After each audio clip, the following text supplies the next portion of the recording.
আজ প্রায় দুদিন ধরে টানা বৃষ্টি হচ্ছে টুনিদের জঙ্গলে। টুনির ছানা টিঙ্কু পিঙ্কু বৃষ্টির কারণে মাঠে খেলা করতে যেতে পারছিল না, তাই তারা ঘরে বসেই পুতুল দিয়ে খেলা করছিল। খেলতে খেলতে পিঙ্কুর ছোট্ট ভাই টিঙ্কু বলে, পিঙ্কু ভাই চলো না, মাকে আজকে খিচুড়ি রান্না করতে বলি। এই বৃষ্টিতে মুরগির মাংস দিয়ে খিচুড়ি খেতে অনেক মজা হবে। হ্যাঁ টিঙ্কু, তুই একদম ঠিক কথা বলেছিস, চল মাকে গিয়ে বলি। এরপর তারা দুই ভাই পাশে তার মায়ের কাছে চলে যায়, আর তারা তাদের মাকে মুরগির মাংস দিয়ে খিচুড়ি রান্না করতে বলে। এরপর টুনি একটা ছাতা নিয়ে বাজারে চলে যায় মুরগির মাংস কিনতে, কিন্তু বৃষ্টির কারণে টুনি বাজারে কোনো মুরগির মাংস পায় না।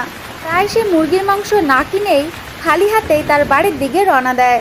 যেতে যেতে টুনি হঠাৎই দেখতে পায় একটা ছোট্ট পরীকে কারা যেন জাল দিয়ে আটকে রেখেছে, আর ছোট্ট পরীটা আটকে পড়ে অনেক কান্নাকাটি করছে। এই দেখে টুনির অনেক মায়া হয়, আর সে উড়ে গিয়ে সেই ছোট্ট পরীটার কাছে চলে যায় আর তাকে সেই জাল থেকে মুক্ত করে দেয়। এরপর খুশি হয়ে সেই ছোট্ট পরীটা টুনিকে বলে, টুনি আন্টি, আমার জীবন বাঁচানোর জন্য তোমাকে অনেক ধন্যবাদ। আমি তোমাকে খুশি হয়ে একটি উপহার দিতে চাই। তুমি বলো, আমার কাছ থেকে তুমি কি উপহার পেতে চাও? ছোট্ট পরী, আমার ছানা দুটো আমার কাছ থেকে মুরগির মাংস দিয়ে খিচুড়ি খেতে চেয়েছে, তাই আমি বাজারে মুরগির মাংস কিনে আনার জন্য গিয়েছিলাম, কিন্তু এই বৃষ্টির কারণে বাজারের সব মাংসের দোকান বন্ধ, তাই আমি মুরগির মাংস কিনে আনতে পারিনি। তুমি যদি আমাকে কিছু মুরগির মাংস উপহার দিতে তাহলে আমি অনেক খুশি হতাম। এরপর পরী জাদু দিয়ে টুনিকে একটা জাদুর হাঁড়ি উপহার দেয়, আর পরী টুনিকে বলে, টুনি আন্টি, আজ থেকে এই জাদুর হাঁড়িটা তোমার।